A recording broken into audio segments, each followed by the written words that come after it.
What's going on, guys? This is Danny Summers with Intercept MMA. Thank you guys for tuning in. If you guys can, please hit like and subscribe. Also hit the notification bell. That way, anytime we're putting out new videos, new content, new fight breakdowns, you guys can see it first.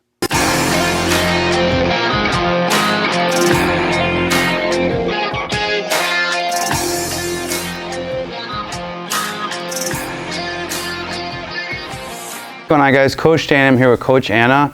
What we're going to be getting into now is a ground and pound setup from mount, where we're looking to trap the arms during ground and pound and hopefully initiate a position where we take away this person's ability to block the strikes and obviously give the referee a really quick decision on stopping the fight. So when we're starting off in this mount position, and again, it's very easy for me to say like, yeah, just you're in mount. Getting to mount is not always the easiest thing, but a lot of times when we get mount in an MMA fight, people start punching at someone's guard and it feels like they're just kind of punching at the guard, right? Obviously it looks good where they're dropping punches, but you see it sometimes where guys go for the finish or girls go for the finish and they don't get it because they're just hitting the forearm, they're not really being accurate, and then the round ends and then they come back and their arms are filled with blood. So if I start throwing strikes at Anna and I see she's doing a good job of blocking, instead of trying to find a way to keep punching her, I'm just gonna look to trap her hand. So I'm gonna go 2 hands on one and drop it right onto her stomach. From there, my left hand is gonna stay on it. That way I can pin it. My right hand I'm gonna post. Now I'm gonna start to drop my hips, almost like I'm sprawling on top of her. So now I can trap this arm.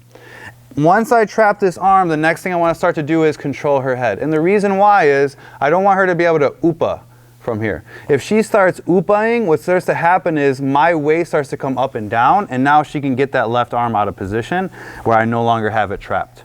So when I have this left arm across, I want to go hips down, and then my right hand is going to collect the head.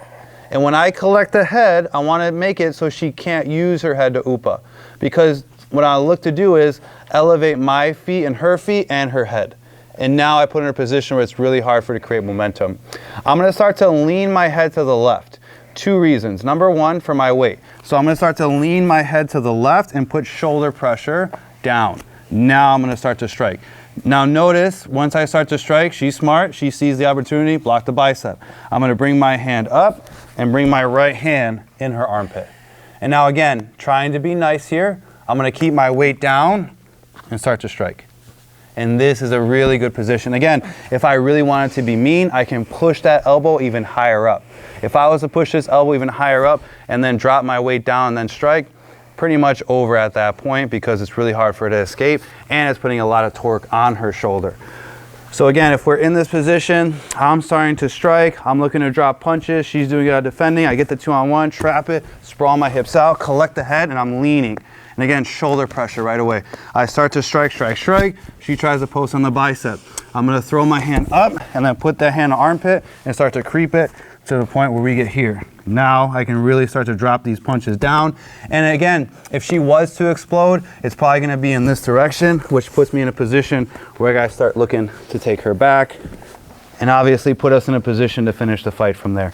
So again, this is a really good opportunity to trap that arm on our partner's body, and then once we do, secure the head so they can't lift their hips or make any bucking motions. Leaning, using shoulder pressure, strike if they block the bicep, bringing the arm up so their hand has to follow, sneaking in that hand into the armpit, applying that pressure, looking for the finish. If they try to explode, they're gonna give up their back. If they do, take the back, finish the fight, go home, take a nap. Give it a try.